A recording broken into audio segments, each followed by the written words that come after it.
नमस्कार दोस्तों। मैं ज्योतिष आचार्य मयूरी शास्त्री। आपका फिर से स्वागत है हमारे YouTube चैनल kundlilive.com में। आज हम बात करेंगे कलंक चतुर्थी के विषय में। भाद्रपद कृष्ण मास की चतुर्थी को कलंक चतुर्थी भी कहते हैं और गणेश चतुर्थी भी कहा जाता है। यह 30 अगस्त 2022 को 3:33 से प्रारंभ होकर 31 अगस्त 2022 को 3:22 तक रहेगी। कहा जाता है कि इस दिन किसी भी व्यक्ति को चंद्रमा के दर्शन नहीं करने चाहिए।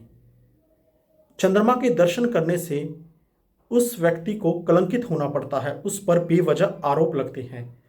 पौराणिक कथाओं के अनुसार जब भगवान गणेश जी को गजानन कहा जाने लगा, तब माता पार्वती और शिव ने उन्हें एक आशीर्वाद दिया था कि आज से सभी देवी देवता सर्वप्रथम आपकी ही पूजा करेंगे।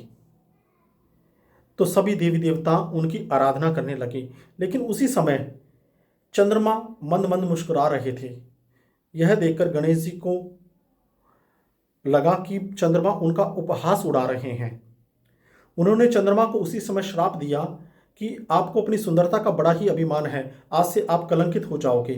उसी समय से चंद्रमा की सुंदरता जाती रही और वो कलंकित होते आए, उनका स्वरूप काला पड़ने लगा।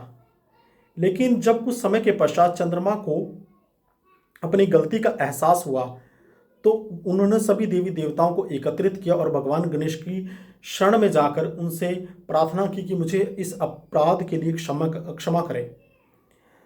तब गणेश जी ने कहा कि मैं आपको इस श्राप से बिल्कुल विमुक्त तो नहीं कर सकता, हाँ इस श्राप में थोड़ी कमी कर सकता हूँ।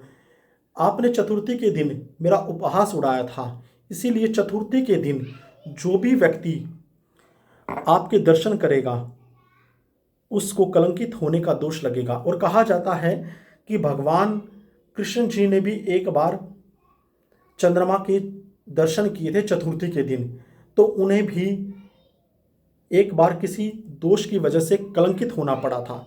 इसीलिए किसी भी व्यक्ति को भाद्रपद कृष्ण मास की चतुर्थी को चंद्रमा के दर्शन नहीं करने चाहिए। अगर किसी कारणवश चंद्रमा के दर्शन हो भी जाते हैं तो ऐसे व्यक्ति को एक छोटा सा उपाय करना है। छोटे छोटे 5 पत्थर के टुकड़े लाकर अपनी छत से किसी अन्य व्यक्ति की छत पर डाल दें, ताकि उस दोष से आपको मुक्ति मिल जाए। और ये चीज़ ध्यान रखें कि ऐसा अगर किसी की छत पर डालोगे तो उससे उसको कोई दोष नहीं लगेगा। कई बार आपको ये भी लगता है कि अगर हम ये दोष अपना उतार रहे हैं और किसी अन्य को लग रहा है, तो ऐसा कुछ नहीं है। सिर्फ आप